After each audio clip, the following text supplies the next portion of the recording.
Bismillahirrahmanirrahim. Assalamualaikum warahmatullahi wabarakatuh. Perkenalkan, nama saya Siti Trutami, NIM 206190026, kelas 5B, mata kuliah Fisika Lingkungan. Di sini saya akan menjelaskan tentang isolasi fisis. Adapun macam-macam isolasi, yang pertama yaitu ada isolasi mekanik, isolasi getaran, isolasi suara, isolasi bunyi, dan yang terakhir, isolasi listrik. Penjelasan dari isolasi fisis adalah dalam bidang fisika, saat penyekat atau non-konduktor untuk mencegah aliran listrik maupun aliran panas. Isolasi panas adalah bahan yang mengurangi aliran panas, sedangkan isolasi listrik adalah bahan penghantar listrik yang buruk. Poin pertama yaitu isolasi mekanik. Definisi isolasi mekanik adalah bagian dari isolasi energi yang dilakukan sehubungan untuk memutus sementara aliran proses atau energi. Karena sifatnya unik, sistem pemproses yang secara safety adalah berbahaya, maka perlu dilakukan suatu pengisolasian yang aman.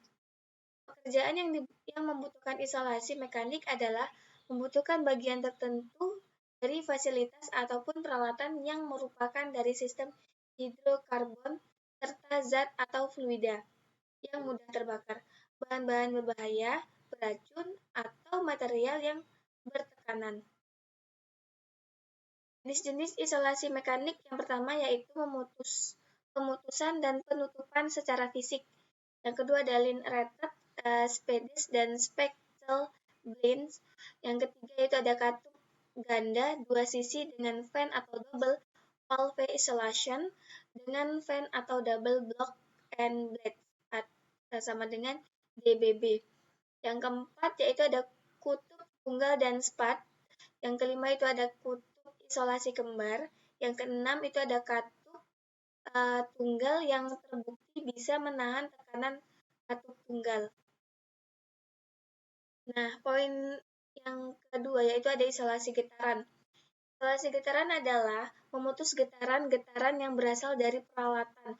Getaran yang dihasilkan dari atas dan ke bawah, sisi ke sisi, atau digerakkan oleh peralatan mekanik dalam bangunan yang dapat dirasakan dalam frekuensi kurang lebih 20 Hz dan dapat didengar oleh penghuni gedung. Ketika getaran yang disertai dengan kebisingan, keduanya bersifat mengganggu. Getaran dapat merambat dalam elemen bangunan padat seperti kolom, blok, dan plat lantai, atau disebut dengan transmisi bunyi lewat struktur, dan dapat dipancarkan kembali dengan suara yang keras dari sumber yang jauh. Resilient mounts harus digunakan untuk mengisolasi peralatan yang bergetar atau dan apapun kaku terhubung ke alat tersebut.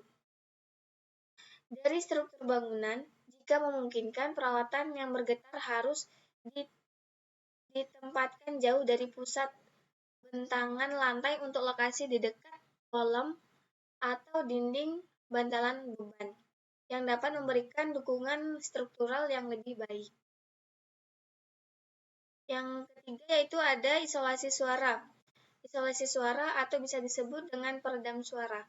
Ruangan yang berhubungan dengan suara seperti studio, home theater, aula, dan lainnya akan mendapat fungsi akustik dengan baik apabila menggunakan peredam suara yang tepat dengan tujuannya.